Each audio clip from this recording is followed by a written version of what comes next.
Hello and welcome to Byju's Exam Prep IAS. Let's get started and look into our daily quiz. Before we start with the practice questions for the day, a quick gentle reminder. Byju's Exam Prep IAS has launched its mega scholarship program.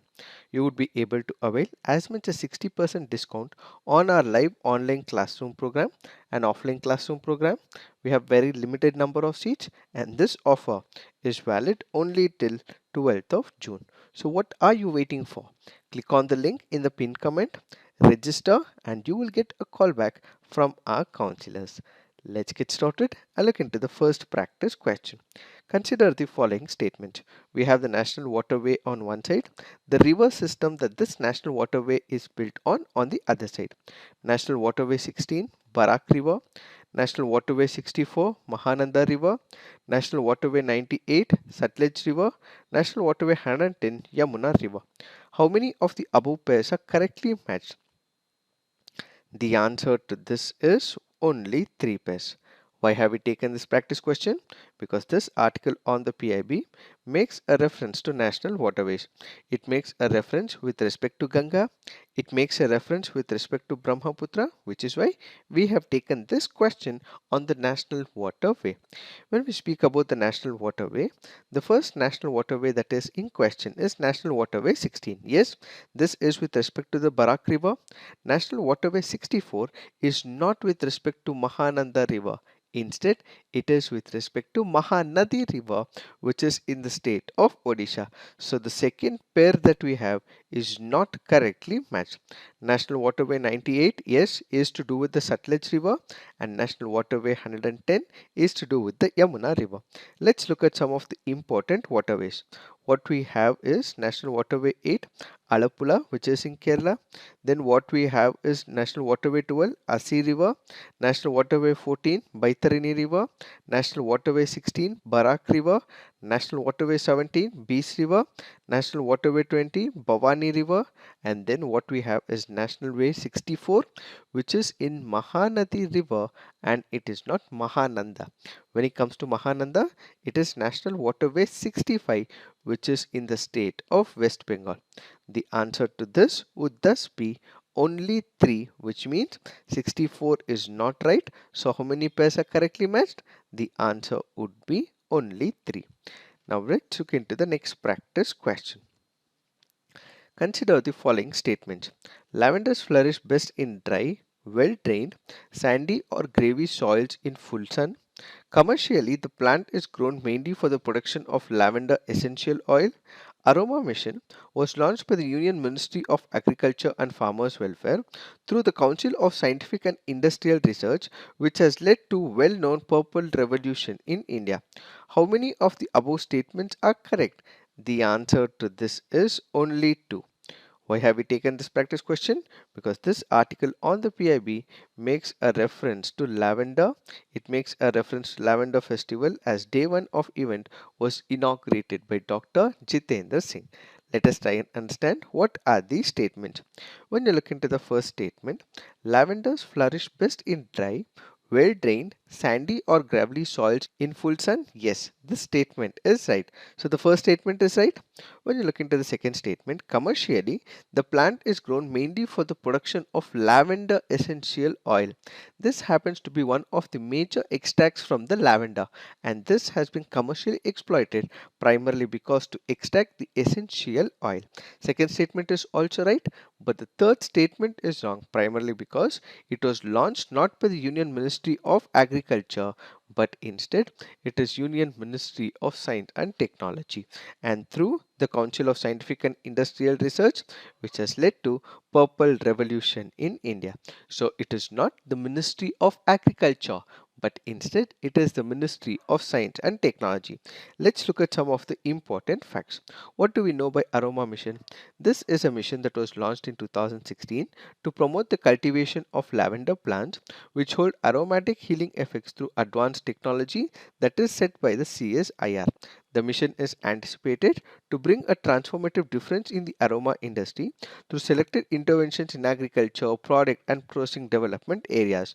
So this further seeks to deliver technological and infrastructure aid for value addition, distillation to agriculturists or growers all over India, apart from facilitating practical buyback means to ensure profitable prices to the agriculturists or the growers. So this has an objective to empower the farmers so that they get into the business of lavender production, and this will further facilitate cultivation of aromatic yields for essential oils that are in high demand by the aroma business, to encourage Indian agriculturists and aroma business to become world leaders in the production and export of some other vital oils on the menthol mint pattern. These are some of the important facts that we have to remember.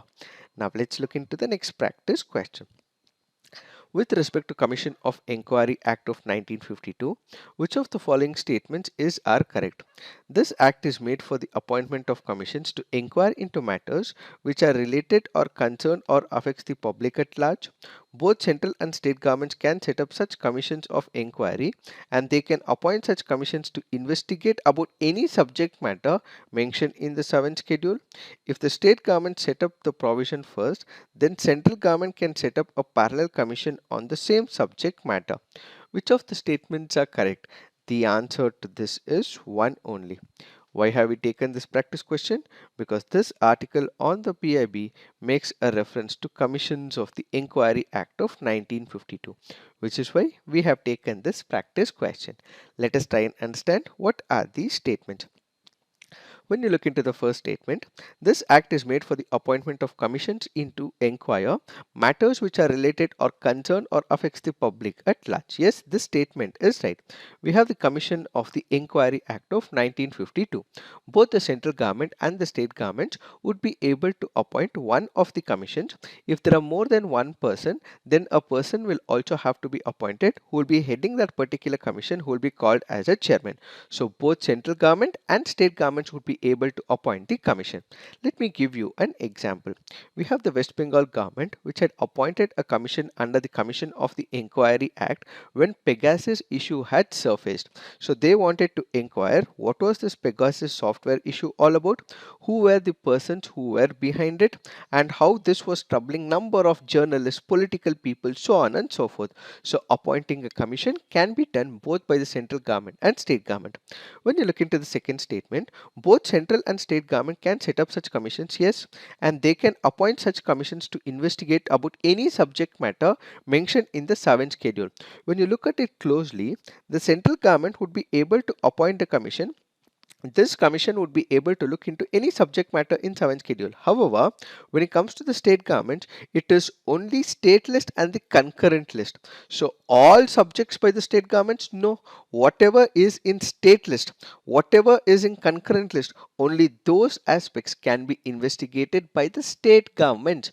This basically means that the second statement is wrong. So 7th schedule, all subjects can be investigated by state government? No. It is only those subject matters, entry items that are present in state list and the concurrent list. Only such can be investigated by the state government. If the state government set up the commission first, then central government cannot set up a parallel commission on the same subject matter. This statement is wrong. Why? That is because, let's say for example, we have one of the state governments. The state government has appointed one of the commissions. This commission is looking into one of the issues. Now, what if this particular issue is also hitting another state as well, two or more states as well? In that particular case, the central government can appoint a commission. So if a state government has already appointed a commission, the central government would still be able to do so when it is implicating, when it has issues for other states as well. So central government would be able to make an appointment. However, if central government has already appointed a commission, state governments would not be able to do so. That is, parallel proceedings with respect to state cannot be taken up until and unless a prior permission is taken from the central government. So only when the permission has been granted, that is when they would be able to appoint a commission. What value does such a commission's report hold? Basically, the findings of such commission's report will be tabled before the parliament if it is appointed by the central government. It will be tabled before the assembly if it is appointed by the state government. And Whenever this particular commission's report is given to the government is not bound to make this particular report public. So they need not have to make this particular report public as well. And these findings are also not binding on the government, that is the executive, but can be relied upon by courts as evidence. These are some of the important pointers with respect to the Commission of the Enquiry Act of 1952. Now let's look into the next practice question. Which of the following statements is correct about superbugs? Microbes that have become resistant to antibiotic drugs, a computer virus designed to damage hardware that's being controlled by computers, microbes used in bioremediation process, microbes used in oral polio virus vaccine. Which of it is the best description of superbug? The answer to this is microbes that have become resistant to antibiotic drugs. Why have we taken this practice question? Because this article on the Indian Express makes a reference to superbug. What is this superbug? As the very name denotes, it is that microorganism which has become far more resistant to the antibiotics. When it comes to antibiotics, why is it administered? Let's say there is a person infected by a bacteria. So in order to make sure that the person is cleansed of the bacteria, what we require is the antibiotics. These antibiotics are administered to a patient primarily because the bacteria has to be eliminated. What if the person continues to take a lot of antibiotics, and even if it is not prescribed by the doctor, it may be consumed by that particular individual for a very long period of time. So what develops over a period of time is antibiotic resistance, which means to say that when this particular medicine, the antibiotic, is administered to that particular individual, the bacteria will not be killed, the bacteria will become immune to it, and they would be able to resist this particular medicine as well. So antimicrobial resistance or antibacterial resistance means that the bacteria is no more killed with this particular antibiotic drug, but instead all that happens is they become resistant to it and ultimately become a superbug. So antibiotics are those medicines which are used to prevent and treat microbial infections, and antibiotic resistance occurs when bacteria change their responses to the existing medicines. When this continues to happen, number of diseases cannot be eliminated, and we have the World Health Organization which says some of the infections like pneumonia, tuberculosis, foodborne diseases are becoming hard to treat primarily because of the antibacterial resistance. So those bacteria which have antibacterial resistance, they cannot be cured, they cannot be eliminated by these antibiotics, become what is called as the superbugs. As part of the assignment, you have to put on the comment section, there is one of the tools released by the World Health Organization called as the aware tool. What is this all about? Please put it on the comment section. Now let's look into the next practice question. Aspartame is an artificial sweetener sold in the market. It consists of amino acids and provides calories like other amino acids. Yet, it is used as a low-calorie sweetening agent in food items. What is the basis of its use? Aspartame is as sweet as table sugar, but unlike table sugar, it is not readily oxidized in human body due to lack of requisite enzymes. When aspartame is used in food processing, the sweet taste remains, but it becomes resistant to oxidation. Aspartame is as sweet as sugar, but after ingestion into the body, it is converted into metabolites that yield no calories.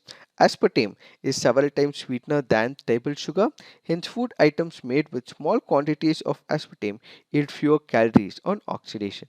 The answer to this is D, which is aspartame is several times sweeter than table sugar, hence food items made with smaller quantities of aspartame yield fewer calories on oxidation. This happens to be a previous year question from the year 2011. Now let's look into the fact of the day. The fact of the day for today's discussion is refusing educational loan over student CIBIL score. Let us try and understand what is this judgment delivered by the Kerala High Court. What is the CIBIL score? Let's say for example, there is a person who's taken loan from a bank. What does this person do? He pays the bank on time. Whenever is the due date to pay that particular premium, he has to pay the loan. He has to ensure that there is on time payments as well. Let's say you have a credit card. This credit card you would have spent for a particular month. You would also be given a grace period of about, let's say, 14 days. So within this particular 14 days, you have to repay back your credit card bill. What if a person is not able to pay the loan on time? What if a person is not able to pay his credit card amount on time? This means that the person's CIBIL score will go down over a period of time. His credit score will go down over a period of time. So what is this credit score? A credit score is just a number.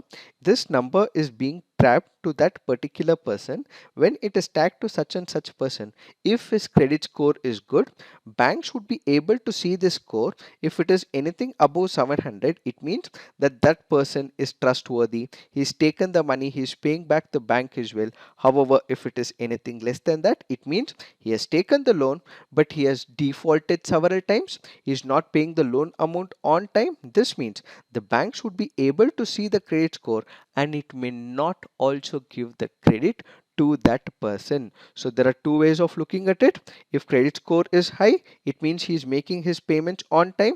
He has very good credit score. If he is not making it on time, if he has defaulted couple of times, his credit score would go low and banks would be resistant to give loan to this person. What has happened in this particular case? There are two instances that we have to look at. One is a student whose credit score is bad because he's taken loan or he might have defaulted on the loan in the past. So he goes to the bank and bank does not give him the loan, that is the education loan. There is another situation as well. We have a student whose parent is asking for the educational loan. The bank does not give this particular loan primarily because his credit score is comparatively on the weaker side. So we have the Kerala High Court which has gone on to say that when a student's credit score is comparatively bad and if the parent's credit score is comparatively bad but then the student is doing good, he also has a better job prospects, he's already had a job in his hand, in that case you cannot deny or you should not deny education loan to this person, says the Kerala High Court. Basically, education is very important.